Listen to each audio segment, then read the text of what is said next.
بسم اللہ الرحمن الرحیم۔ ناظرین، آج کا 5واں اور آخری ولاگ ہے، پیج 323۔ کتاب کا نام ہے معارف القرآن، جلد اول، سورۃ الفاتح سے لے کر سورۃ البقرہ، پارہ اول تا پارہ تیسرا، رکوع 8واں۔ رائٹر ہیں اس کتاب کے مفتی اعظم پاکستان حضرت مولانا مفتی محمد شفیع صاحب رحمۃ اللہ علیہ۔ بسم اللہ الرحمن الرحیم، الحمد للہ وکفا وسلام علی عبادہ الذین اصطفیٰ۔ پیج نمبر 323، 323 اور ویلاگ نمبر 5، یعنی آج کا آخری ویلاگ۔ فرقہ بندی ہے کہیں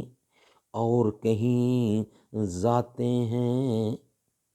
کیا زمانے میں پنپنے کی یہی باتیں ہیں۔ پھولوں کی پتی سے کٹ سکتا ہے ہیرے کا جگر، مرد ناداں پر کلام نرم و نازک بے اثر۔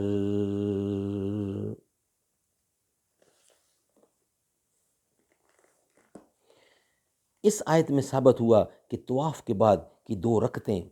واجب ہیں، جساس و مناسک ملا علی قادری۔ البتہ ان 2 رکعتوں کا خاص مقام ابراہیم کے پیچھے ادا کرنا سنت ہے، اور حرم میں کسی دوسری جگہ بھی ادا کرے تو کافی ہوگا، کیونکہ رسول اللہ صلی اللہ علیہ وسلم سے ان رکعتوں کا بیت اللہ کے دروازے سے متصل پڑھنا بھی ثابت ہے، اور حضرت عبداللہ بن عباس سے بھی اس جگہ پڑھنا منقول ہے۔ اور ملا علی قادری رحمۃ اللہ نے کتاب مناسک میں فرمایا ہے کہ یہ 2 رکعت طواف تو واجب ہیں، اور سنت یہ ہے کہ مقام ابراہیم کے پیچھے ادا کی جائیں، لیکن اگر کسی وجہ سے وہاں ادا نہ کر سکا تو پھر حرم میں یا حرم سے باہر جہاں کہیں ممکن ہو ادا کرنے سے واجب ادا ہو جائے گا۔ رسول اللہ صلی اللہ علیہ وسلم کے ساتھ حجۃ الوداع میں حضرت ام سلمہ کو ایسا ہی اتفاق ہوا کہ ان کو واجب طواف نماز پڑھنے کا وہاں موقع نہ ملا، تو مسجد حرام بلکہ مکہ مکرمہ سے نکلنے کے بعد ادا کی، اور بضرورت حرم سے باہر ادا کرنے پر جمہور علماء کے نزدیک کوئی دم بھی واجب نہیں ہوتا۔ صرف امام مالک وجوب دم کے قائل ہیں، مناسک ملا علی قادری۔ اسی کا نمبر 6، یعنی طاہرہ بائتی، اس میں بیت اللہ کو پاک کرنے کا حکم ہے، جس میں ظاہری نجاسات اور گندگی سے طہارت بھی داخل ہے، اور باطنی نجاسات کفر و شرک اور اخلاقی رذیلہ، بغض و حسد، حرص و ہوا، تکبر و غرور، ریا و نام و نمود سے پاکی بھی شامل ہے۔ اور اس حکم طہارت کے لیے لفظ بیتی میں اس طرف بھی اشارہ ہے کہ یہ حکم تمام مساجد کے لیے عام ہے، کیونکہ ساری مساجد بیوت اللہ ہیں، جیسا کہ ارشاد ہے فی بیوت اذن اللہ ان ترفع۔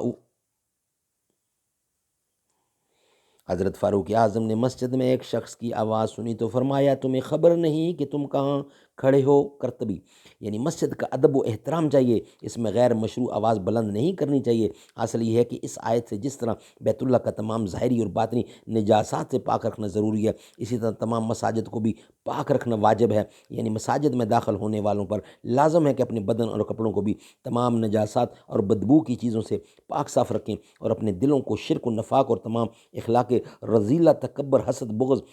حرص،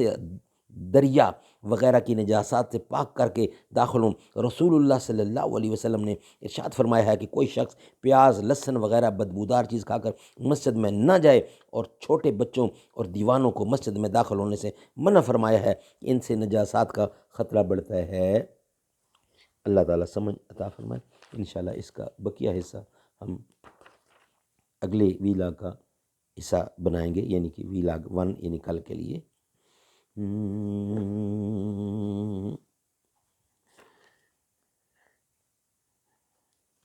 میری قسمت میں مدینے کا سفر لکھ دینا، میری قسمت میں مدینے کا سفر لکھ دینا، شام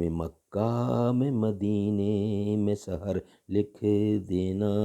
میری قسمت میں مدینے کا سفر لکھ دینا، شام مکہ میں مدینے میں سحر لکھ دینا، ایک طرف باغ جنا ایک طرف در ان کا، ایک طرف باغ جنا ایک طرف در ان کا، خلد کے بدل فقط طیبہ نگر لکھ دینا، چل مدینے میں بلاتے شاہ عالم تجھ کو، میری تقدیر میں ایک ایسی خبر لکھ دینا، میری قسمت میں مدینے کا سفر لکھ دینا، شام مکہ میں مدینے میں سحر لکھ دینا، چل مدینے میں بلاتے شاہ عالم تجھ کو، میری تقدیر میں ایک ایسی خبر لکھ دینا،